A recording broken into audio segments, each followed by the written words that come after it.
Om Shanti. Rajyoga meditation कोर्समध्ये तुमचं स्वागत आहे. ओम शांती ह्या शब्दाचा अर्थ मी आत्मा शांत स्वरूप असा आहे. हा राजयोगा मेडिटेशन कोर्स स्वयं ईश्वर, परमपिता परमात्मा, Shiva, God, Allah, God father इत्यादी नावांनी लोक हाक मारतात, किंवा जे लोक देवाला मानत नाहीत तर मेडिटेशन करणारे हे लोक ब्रह्मांडातील एक शक्ती असं म्हणतात. तर ह्या शक्तीने या कोर्स मार्फत दिलेले पूर्णपणे हे ज्ञान आहे. हे ज्ञान पूर्णपणे त्यामुळे मोफत आहे. याचा कुठल्याही प्रकारचा चार्ज किंवा कुठल्याही प्रकारचे शुल्क याला लागणार नाही. आणि हा एक संदेश आहे, जे की पृथ्वीच्या अंतापूर्वी ह्या शक्तीने येऊन दिलेला हा एक संदेश आहे. त्यामुळे हे ज्ञान संपूर्णपणे मोफत आहे. याची कुठल्याही प्रकारची फी नाही.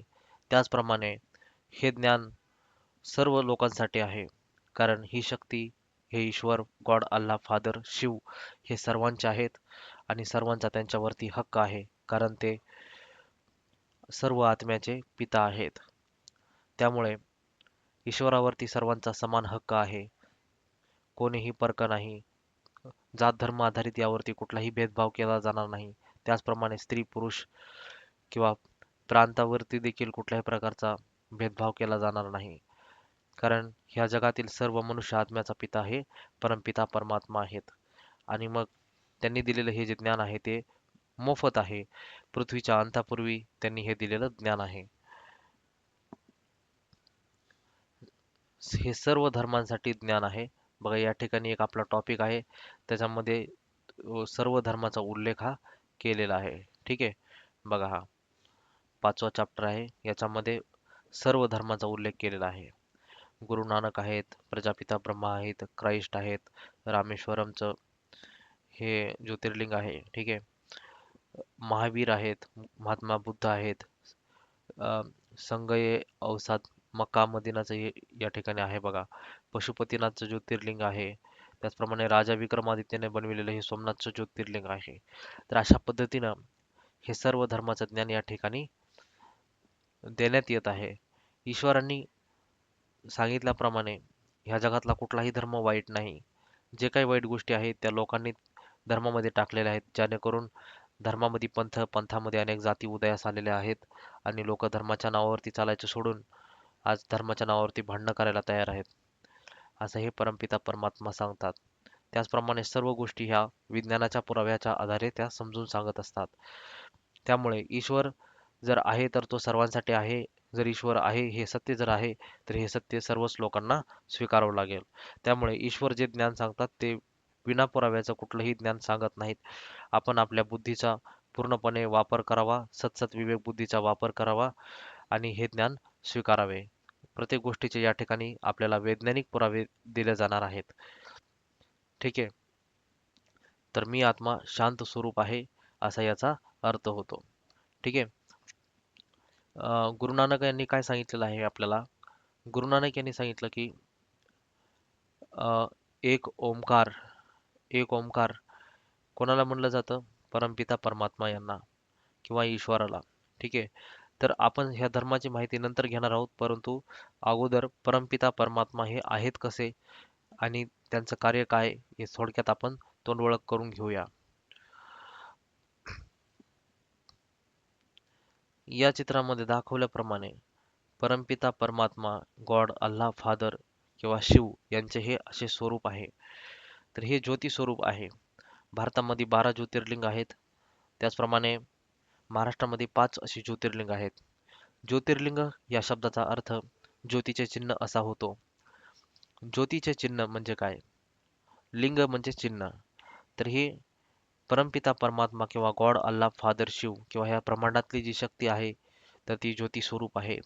ज्याप्रमाणे कुठल्याही प्रकारचा ज्योतीला फिक्स असा आकार नसतो, त्याचप्रमाणे ही महाज्योती देखील निराकार आहे. त्याला कुठल्याही प्रकारचा आकार नाही. त्याचप्रमाणे काही लोक निर्गुण म्हणतात. निर्गुण म्हणजे ज्याच्यामध्ये कुठल्याही प्रकारचा गुण नाही, परंतु हे साफ चुकीचं आहे. या महाज्योतीमध्ये अनेक गुण आहेत. ह्या ईश्वरामध्ये अनेक गुण आहेत आणि त्यामुळे त्यांना निर्गुण म्हणणे चुकीचे आहे.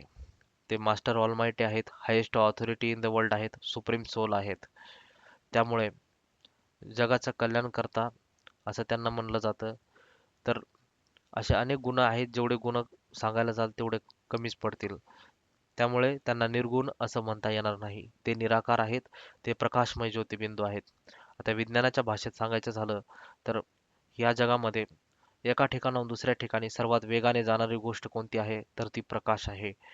तर प्रकाश याची स्पीड 3 लाख किलोमीटर प्रति सेकंद एवढी आहे. त्याचप्रमाणे परमपिता परमात्मा, ईश्वर गॉड, अल्लाह फादर हे देखील कसे आहेत, प्रकाशमय ज्योतिबिंदू आहेत. इस्लाम धर्मामध्ये देखील सांगितलं जातं की अल्लाह नूर है, नूर ए इलाही असं म्हटलं जातं. त्याचप्रमाणे ख्रिश्चन धर्मामध्ये देखील काय सांगितलं जातं, God is one, God is light. ठीक आहे. तर यांची आपण पूजा करत असतो आणि ज्या रूपामध्ये वेगवेगळ्या रूपामध्ये आपण यांची पूजा करत असतो आणि त्या त्या रूपामध्ये ते आपल्याला येऊन साक्षात्कार देत असतात. भक्ती मार्गामध्ये अनेक लोकांना ज्यांनी कडक भक्ती केली त्यांना साक्षात्कार दिले, त्यांच्या भक्तीचे फळ त्यांना ते दिलेले आहे. ज्या रूपामध्ये लोक मानतात, ज्या रूपामध्ये त्यांना ज्या नावाने हाक मारतात त्या पद्धतीनं ते त्या रूपामध्ये साक्षात्कार देत असतात, अनुभव करत असतात. त्याचप्रमाणे भक्ताची आशाही पूर्ण करत असतात. अशा पद्धतीनं हे परमपिता परमात्मा ज्योती स्वरूप आहेत आणि संपूर्ण मनुष्य आत्म्याचा त्यांच्यावरती अधिकार आहे. आणि ह्या जगातला त्यांच्या अनुसार कुठलाही धर्म वाईट नाही. जे काही वाईट गोष्टी आहेत तर त्या लोकांनी टाकलेल्या आहेत. त्याचप्रमाणे काळाच्या ओघामध्ये त्याच्यामध्ये बदल झाले. कारण जुन्या काळामध्ये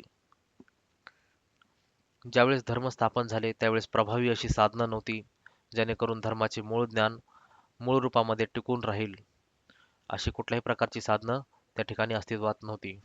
जसे आज प्रिंट मीडिया, इलेक्ट्रॉनिक मीडिया, वह्या, पुस्तकं इत्यादी साधनं आहेत.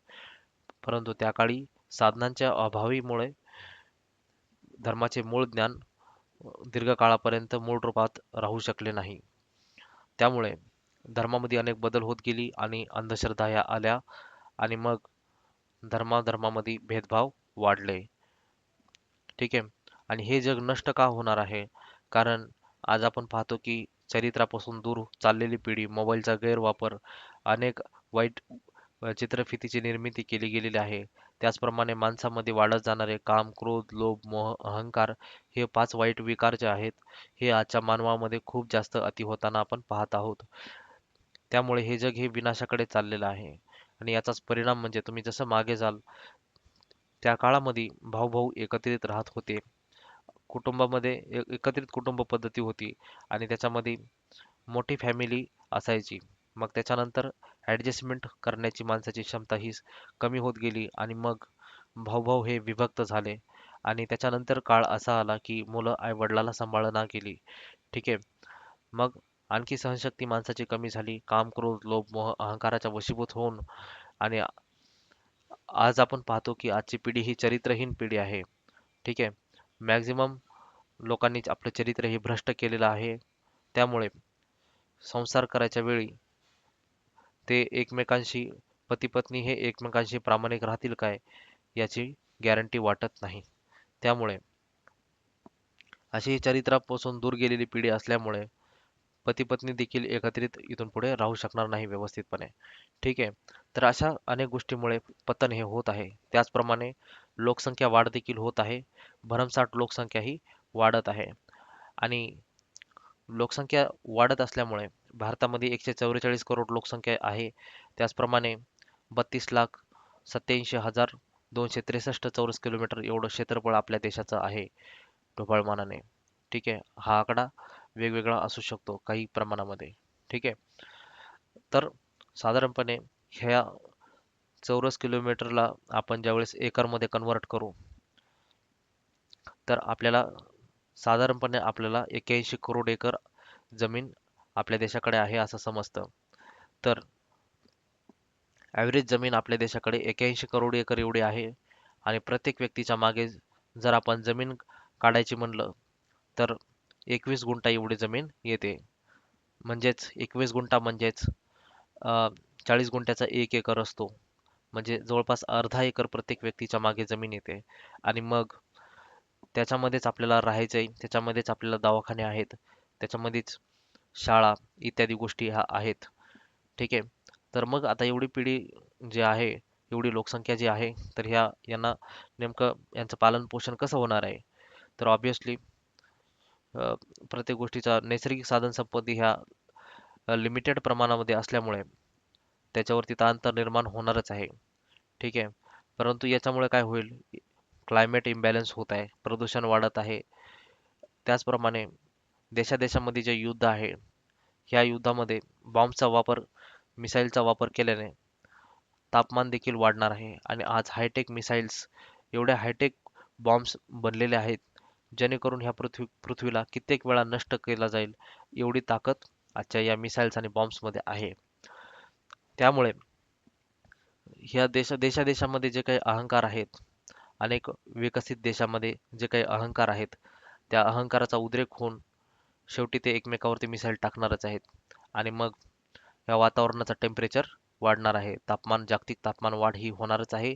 आणि वाढत्या तापमानाला वेगवेगळ्या रोगाची निर्मितीही होणारच आहे. परंतु केवळ युद्ध हे कारण नसून डिफॉरेस्टेशन म्हणजेच जंगलाची हानी होणे, झाडाची कमी संख्या होणे हे देखील एक महत्त्वाचं कारण आहे. त्याचप्रमाणे वाढते प्रदूषण, वाढती वाहनाची संख्या यामुळे देखील जागतिक तापमानामध्ये वाढ होत आहे. आणि मग तापमान वाढल्यानंतर वेगवेगळ्या तापमानाला वेगवेगळ्या रोगाची निर्मितीही होत असते. मग अशा भयानक काळामध्ये, ह्या महाविनाशाच्या काळामध्ये, जे लोक या ही ज्ञानाचा स्वीकार करतील, ह्या ज्ञानाचा स्वीकार म्हणजे आपल्याला चांगल्या गोष्टी स्वीकारायच्यात आणि वाईट गोष्टी काढायच्यात, न की कोणाला आपल्याला कुठली फी वगैरे द्यायची. ठीक आहे. अशा पद्धतीनं स्वतःला चांगल्या मार्गावरती चालायचं आहे आणि ईश्वराचा अनुभव आपल्याला करायचा आहे. जोपर्यंत अनुभव नाही तोपर्यंत ज्ञान संपूर्ण आयुष्यासाठी स्वीकारायचं नाही. ठीक आहे. ह्या ज्ञानाच्या मार्गावरती सुरुवातीला चालून पहा. चालल्यानंतर जर तुम्हाला आवडलं तर तुम्ही ह्या ज्ञानाचा स्वीकार करा. जर तुम्हाला तुम्ही जर मनातून चाललात किंवा इवन जरी प्रयत्न जरी केला, तरी याचा अर्थ असा होतो की आपण एक चांगला व्यक्ती बनण्याचा प्रयत्न करत आहोत. आणि ज्या अर्थी आपण चांगला व्यक्ती बनण्याचा प्रयत्न करत आहोत, तर स्वयं ईश्वर कोणाला ना कोणाला निमित्त बनवतो, जेणेकरून आपल्याला पुढचा रस्ता दिसतो. जेवढा रस्ता आपल्याला दिसतो तेवढा रस्ता चालल्याच्या नंतर पुढचा रस्ता हा आपल्याला ऑटोमॅटिक दिसतो. म्हणजे चांगलं ह्या जगामध्ये काय आहे हे आपल्याला रस्ता याचा दिसतो. त्यामुळं निदान प्रयत्न तरी करणं आवश्यक आहे. ठीक आहे. अशा पद्धतीनं हे जे ज्ञान आहे बिलकुल निशुल्क आहे. त्यामुळे सर्वांनी हा राजयोगा मेडिटेशन कोर्स करा आणि हा तुम्ही कोर्स केल्याच्या नंतर बाकी लोकांना देखील संदेश द्या. तर हे जे ज्ञान आहे, हे परमपिता परमात्मा गॉड अल्लाह फादर शिव यांनी हे ज्ञान देण्यासाठी एका युनिव्हर्सिटीची स्थापना केली, ज्याचं नाव आहे प्रजापिता ब्रह्माकुमारी ईश्वरीय विश्वविद्यालय. विश्वविद्यालय म्हणजेच युनिव्हर्सिटी. ठीक आहे. किंवा विद्यापीठ आपण मराठीमध्ये म्हणतो. तर ह्या विद्यापीठाची स्थापना माउंट आबू राजस्थान येथे केली. ठीक आहे. तर याच्या शाखा ह्या संपूर्ण जगभर 138 देशामध्ये पसरलेल्या आहेत. आणि जवळपास बाकी खूप थोडे देश राहिलेले आहेत, तेथे देखील लवकरच शाखा ह्या ओपन होतील. म्हणजे हे ज्ञान जे आहे ते संपूर्ण जगासाठी ज्ञान आहे. कारण देवावरती सर्व लोकांचा हक्क आहे. आणि भारताच्या प्रत्येक तालुक्यामध्ये ओम शांती सेवा केंद्र आपल्यासाठी अवेलेबल आहेत, ज्या ठिकाणी कुठल्याही प्रकारची फी घेतली जात नाही. कारण हा एक ईश्वरी संदेश आहे, हा एका ब्रह्मांडामधल्या ह्या शक्तीचा हा संदेश आहे. म्हणून तुम्ही कृपा करून स्वतः व्यवस्थित ऐका, कारण याचे सगळे पुराव्यासहित ज्ञान दिले जाणार आहे. ठीक आहे. चला तर आपण ज्ञानाला प्रत्यक्ष सुरुवात करू. तर हे जे परमपिता परमात्मा आहेत, हे संपूर्ण मनुष्य आत्म्याचे पिता आहेत, माता पिता आहे. ज्याप्रमाणे शरीराचे माता पिता म्हणजे आपले आईवडील असतात, त्याचप्रमाणे आपण कोण आहेत याचा देखील आपण अभ्यास करणार आहोत. आणि त्याच्यानंतर आपण पुढील प्रश्नाची उत्तर घेऊ. तर चला तर आपण टॉपिकला आता सुरुवात करूया.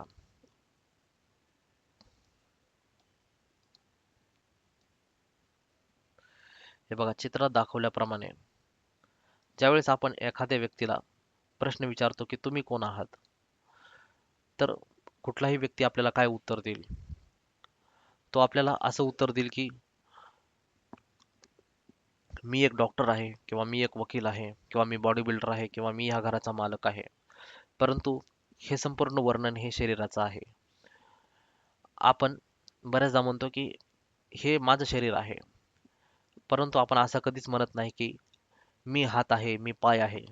आपण काय म्हणतो की हे शरीर माझं आहे. तर आपल्याला ह्या प्रश्नाचं उत्तर घ्यायचं आहे की माझं शरीर मानणारा मी नेमका कोण आहे. तर ह्या प्रश्नाचं उत्तर आहे, आपण एक आत्मा आहोत. अतिशय सूक्ष्म ज्योतिबिंदू अशी आत्मा असते आणि जे की भ्रुकुटीमध्ये म्हणजेच ज्या ठिकाणी आपण तिलक लावतो, जो तिलक लावतो तो आत्मिक स्मृतीचा तिलक असतो. तर त्या ठिकाणी आत्मा ही साधारणपणे शरीरामध्ये वास करत असते. आणि विज्ञानाच्या भाषेमध्ये सांगायचं झालं तर हायपोथॅलॅमस आणि पिट्युटरी ग्लँड याच्यामध्ये एका चमकणाऱ्या पॉइंट ऑफ लाईटच्या रूपामध्ये आत्मा ही शरीरामध्ये वास करत असते. आता आपल्याला एक चित्र दाखवलं जाईल, त्याच्यामध्ये बघा तुम्ही. हे बघा, अशा पद्धतीनं आत्मा ही शरीरामध्ये वास करत असते. ठीक आहे. ज्या ठिकाणी आपण तिलक लावतो, पारा आतमध्ये हायपोथॅलॅमस आणि पिट्युटरी ग्लँड याच्यामध्ये एक चमकणाऱ्या पॉइंट ऑफ लाईटच्या रूपामध्ये म्हणजे चमकणाऱ्या अतिसूक्ष्म ज्योतिबिंदूच्या रूपामध्ये आत्मा ह्या शरीरामध्ये असते. आणि ही आपण आत्मा या शरीरामध्ये का आलेलो आहोत? कारण चांगले वाईट कर्म आपण आत्मा या शरीराद्वारे करत असतो. सत्कर्म करण्यासाठी आपण या शरीरामध्ये आलेलो आहोत. परंतु काम, क्रोध, लोभ, मोह, अहंकार ह्या वाईट गोष्टीच्या वशीभूत होऊन लोक काय करतात? कुकर्म हे करत असतात, म्हणजेच वाईट कर्म हे करत असतात. तर कर्म करण्याकरिता आत्मा ह्या शरीरामध्ये आलेली आहे. तर आपण पुढे पाहूया. आपण ज्या पद्धतीने विचार करत असतो त्या पद्धतीनं आत्मा कशी आहे? आत्मा एक प्रकाशमय ज्योतिबिंदू आहे. अतिशय सूक्ष्म असा प्रकाशमय ज्योतिबिंदू आहे.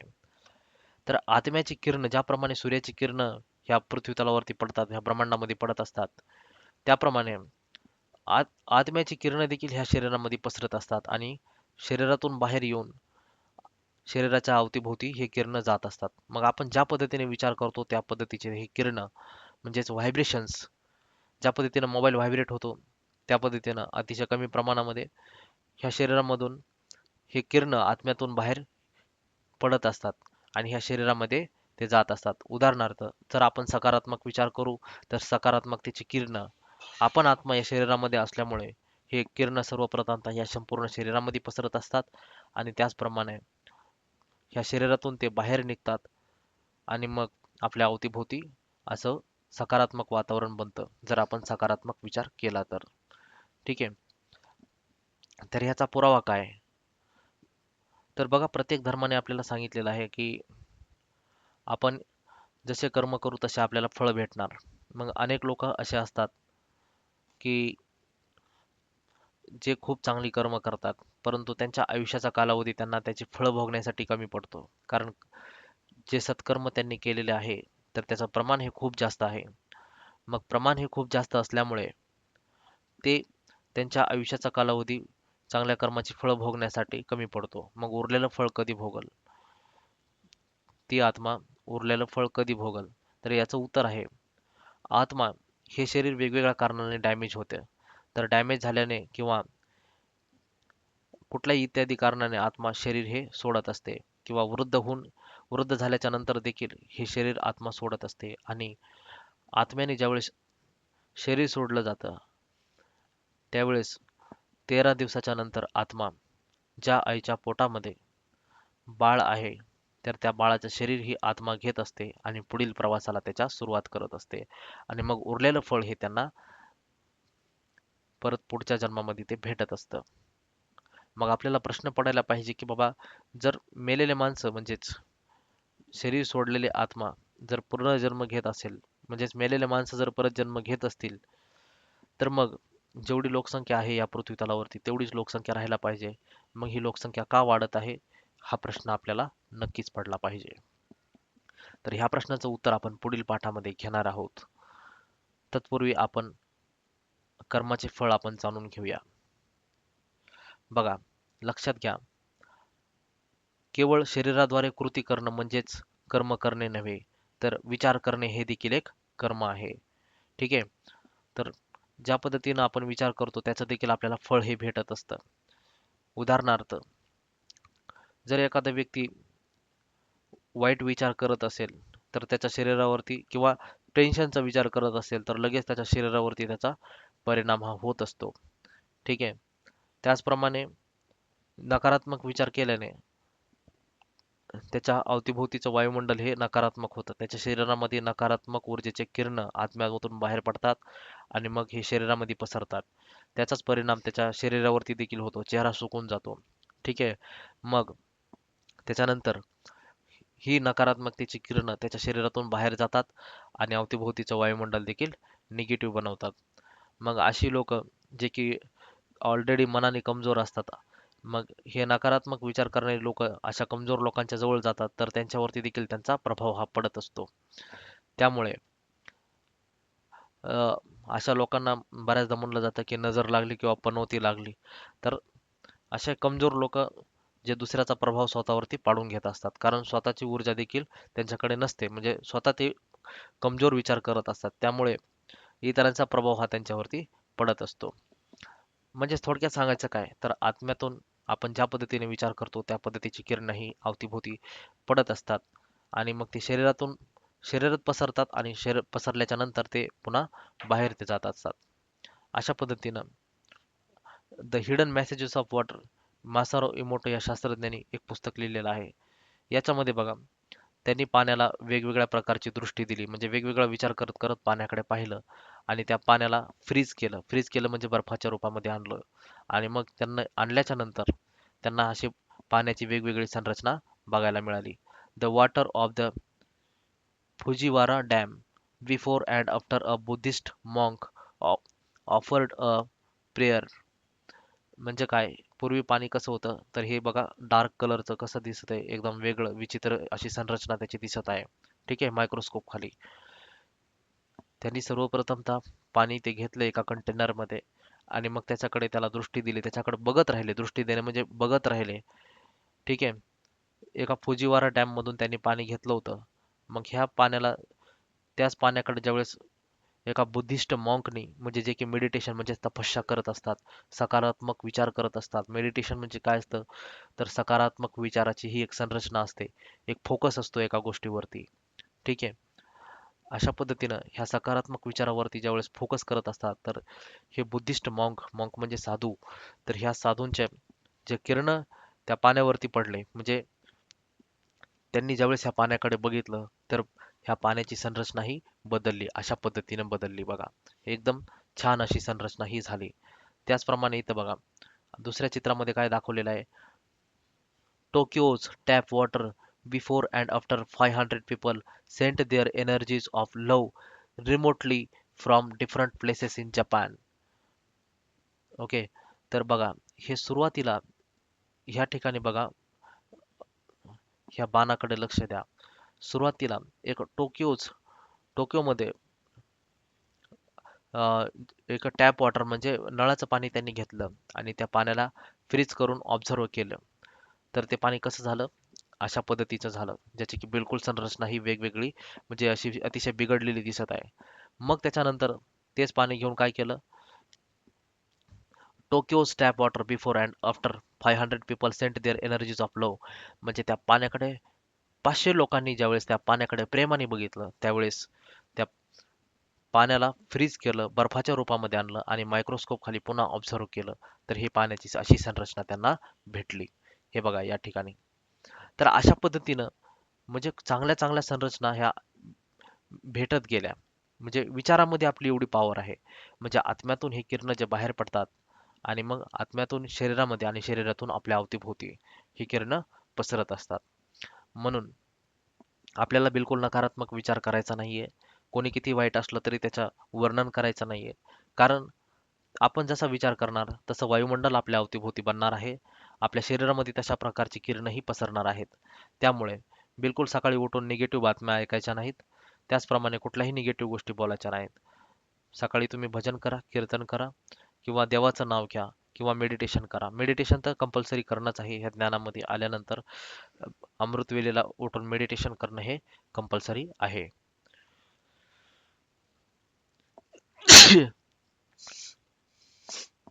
सॉरी. तर अशा पद्धतीनं the hidden messages in water असं द मासारो इमोटो ह्या शास्त्रज्ञांनी लिहिलेले एक पुस्तक आहे आणि त्यांनी केलेले हे प्रयोग आहेत. तर बघा लक्षात घ्या, याचा आपण आत्म्यामध्ये व्हायब्रेशन्स असतात किंवा विचार असतात, तर हे आपण कसं समजू शकतो बाबा. लक्षात घ्या, ज्यावेळेस आपण आपला समजा एखादा आपला हात दुखतोय, ठीक आहे, समजा डावा हात दुखतोय आणि आपणच उजव्या हाताने आपला हात दाबल्यानंतर आपल्याला आराम वाटत नाही, ठीक आहे. कितीही दाबा, किती व्यवस्थित दाबा, आराम वाटत नाही. परंतु दुसऱ्याने थोडंही दाबलं की आपल्याला तुरंत बरं वाटायला लागतं, म्हणजे लवकर बरं वाटायला लागतं. कारण आपल्याला काय होतं, आपण ज्यावेळेस आपला हात आपणच स्वतः दाबतो, त्यावेळेस काय होतं, आपल्याला मेहनत फील होते, ठीक आहे. म्हणजे थोडक्यात एक आपल्या मनाची दुःखमय स्थिती असते. मग हे दुःखाचे व्हायब्रेशन्स आपल्या शरीरातून, म्हणजे एका हातातून दुसऱ्या हातामध्ये ते जातात. त्यामुळे आपल्याला सुखाची अनुभूती होतच नाही, आपण स्वतःचा हात दाबला तरी. परंतु दुसऱ्याने ज्यावेळेस आपला दुखायलेला हात दाबला की आपल्याला बरं वाटायला लागतं. म्हणजे त्या व्यक्तीची ती भावना तशी असते, म्हणजे समोरच्याचं बरं व्हावं वगैरे, ठीक आहे. मग त्या पद्धतीचे व्हायब्रेशन्स त्याच्यामध्ये जातात आणि मग आपल्याला तुरंत बरं वाटायला लागतं. त्याचप्रमाणे स्वप्नदोष सारखे माणसाला होत असतात, ठीक आहे. तर ज्यावेळेस वाईट विचार करतात किंवा लैंगिक विचार करतात, तर मग ब्रह्मचर्याचे ऑटोमॅटिक खंडन हे होऊन जात असते. झोपीमध्ये अनेक वाईट स्वप्न पडतात आणि मग ब्रह्मचर्याचं खंडन हे ऑटोमॅटिक होत असतं. सर्व पुरुष मंडळीला याचा अनुभव आहे. तर थोडक्यात काय, विचार एवढे प्रभावी असतात आणि विचाराचा वायुमंडलावरती एवढा जास्त प्रभाव हा पडत असतो.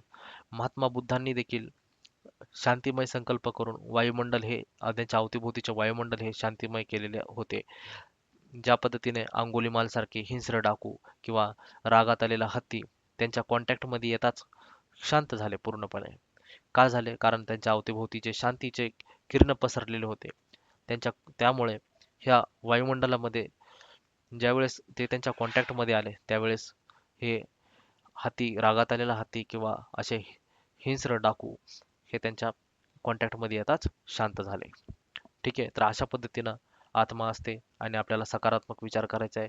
कुठल्याही पुरुषांनी दुसऱ्याच्या स्त्रीकडे वाईट नजरेने बिलकुल बघायचं नाही आणि स्त्रियांनी देखील कुठल्याही परकीय पुरुषाकडे वाईट नजरेने बिलकुल बघायचं नाही, कारण ह्याचा देखील हिशोब हा होत असतो. वायुमंडल खराब होत असतं यामुळे, ठीक आहे. आणि मग याचा परिणाम आपल्याला इनडायरेक्ट भोगायला मिळतो. ज्यावेळी दुसऱ्याचा वाईट विचार आपण करतो, भलेही दुसरा वाईट असेल, तर कालांतराने काय होतं, आपल्यालाच निगेटिव्ह विचार यायला लागतात. त्यामुळे बिलकुल दुसऱ्याचा निगेटिव्ह विचार करायचा नाही. जरी कोणी दुःख दिलं तरी आपल्याला केवळ हाच विचार करायचा आहे की हा अज्ञानी आहे, याचं कल्याण व्हावं, बस. कारण आपल्या वाईट विचार करण्याने वाईट तर कोणाचं होणार नाही, ठीक आहे. उलट आपलं स्वतःचं नुकसान होईल. नकारात्मक तरंग आपल्या शरीरात पसरतील आणि आपल्या अवतीभोवती खेळून राहतील. मग नकारात्मक विचार ज्यावेळेस आपण दुसऱ्याचा करू, आपल्या समोर कितीही आवडीचा पदार्थ आणून ठेवला किंवा काही जरी दिलं आपल्याला, तर त्याचं सुख आपल्याला लागणार नाही. त्यामुळं आपली मानसिकता दुसऱ्यामुळे बदलू नये, जगामुळे, ठीक आहे. बघा लक्षात घ्या, मन, बुद्धी आणि संस्कार ह्या आत्म्याच्या तीन शक्ती आहेत. मन, बुद्धी आणि संस्कार ह्या चित्रात दाखवल्याप्रमाणे मनाचं कार्य काय आहे, तर मनाचं कार्य हे आहे की विचार करणं, आणि बुद्धीचं कार्य आहे निर्णय देणं, आणि संस बघा लक्षात घ्या, ज्यावेळेस मनामध्ये विचार येतात की बाबा आजपासून आपल्याला खरं बोलायचं आहे, आणि बुद्धी देखील निर्णय देते की हो तू खरं बोल, खरं बोलल्याने तुझं चांगलं होईल, ठीक आहे. तर मन ज्यावेळेस अनेक वेळा विचार करतं की मला चांगलं बोलायचं आहे, मला खरं बोलायचं आहे, म्हणजे मला सत्यवादी राहायचं आहे थोडक्यात. बुद्धी देखील निर्णय देते की हो तू सत्यवादी राहा, तू खरं बोल. तर खरं बोलणे किंवा सत्यवादी राहणे हा आपला आत्म्याचा संस्कार बनून जातो. अशा पद्धतीने ह्या आत्म्याच्या तीन शक्ती आहेत. अतिशय सोप्या भाषेमध्ये असं हे ज्ञान आहे. ज्याप्रमाणे ड्रायव्हर आणि गाडी वेगवेगळे असते, त्याप्रमाणे आत्मा आणि शरीर हे दोन्ही वेगवेगळे असते. आत्मा आणि शरीर ह्या दोन्ही गोष्टी वेगवेगळ्या असतात. आत्मा ही शरीराद्वारे कर्म करत असते, ठीक आहे, ह्या कर्मेंद्रियाद्वारे कर्म करत असते.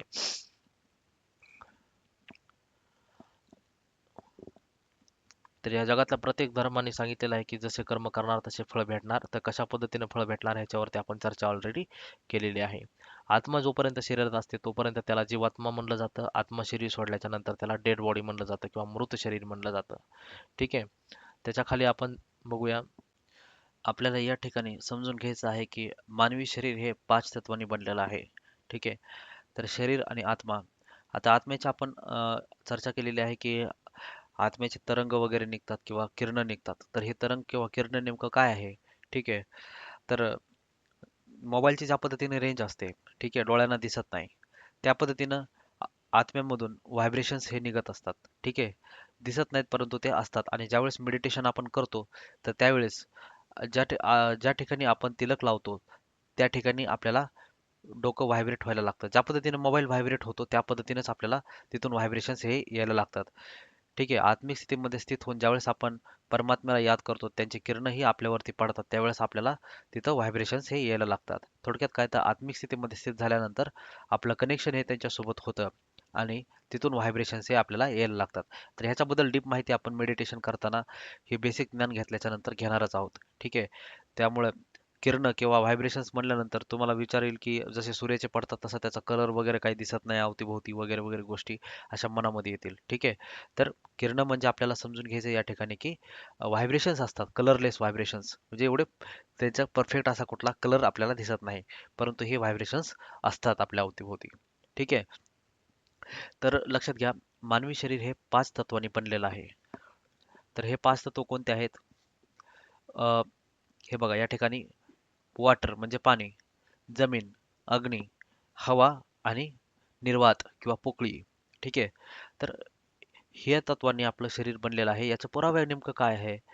तर बघा, मानवी शरीरामध्ये साधारणपणे 70% पाणी असतं. ठीक आहे. साधारणपणे 70% पाणी असतं. ब्लडमध्ये 65% साधारणपणे पाणी असतं. ठीक आहे.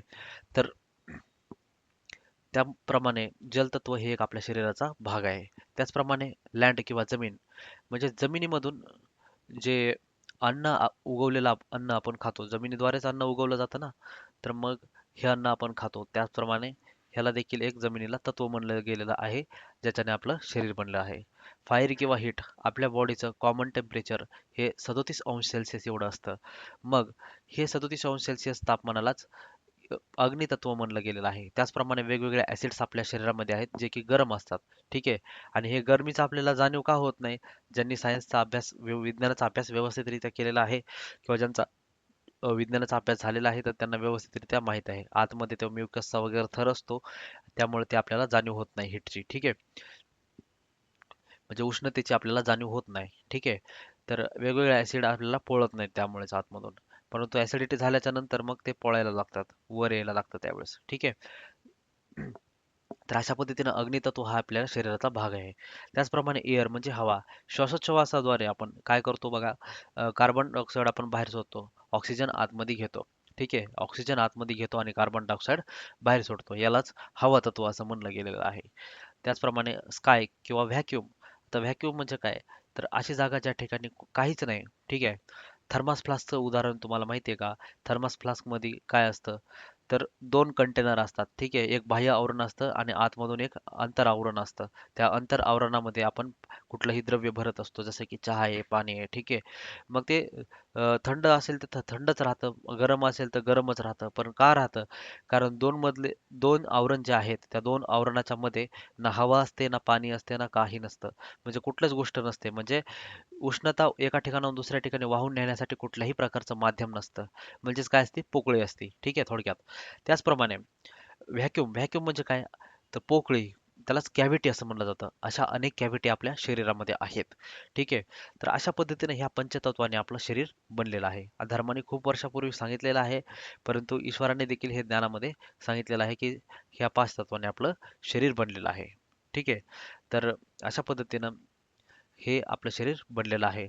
आत्मा, आत्मा ही अजर अमर अशी ज्योतिबिंदू आहे. याला कोणीही नष्ट करू शकत नाही. याला कोणी मारू शकत नाही, कापू शकत नाही. थोडक्यात कुठल्याच प्रकारे हे याला नष्ट करू शकत नाही. अशा पद्धतीनं असा अतिसूक्ष्म असा ज्योतिबिंदू आत्मा आहे. त्याचप्रमाणे ज्योतिबिंदू परमात्मा आहे, परंतु तो कसा आहे? मास्टर सर्वशक्तिमान आहे. जगामधली हायेस्ट ऑथॉरिटी आहे. ठीक आहे. किंवा ब्रह्मांडामधली शक्ती आहे. जे मेडिटेशन करणारे नास्तिक लोक असतात, जे की देवाला मानत नाहीत, परंतु त्या शक्तीचा अनुभव ते करत असतात. तर त्यांच्यासाठी ही एक शक्ती आहे. ठीक आहे. तर अशा पद्धतीनं आत्मा आणि परमात्मा ह्या पाठामध्ये आपण समजून घेतलेला आहे आणि पुढच्या पाठामध्ये आपण उत्तर घेणार आहोत, की आपल्याला ह्या जगाची लोकसंख्या का वाढत आहे. तर हा पहिला पाठ या ठिकाणी संपलेला आहे. पुढील पाठामध्ये आपण भेटूया. ओम शांती.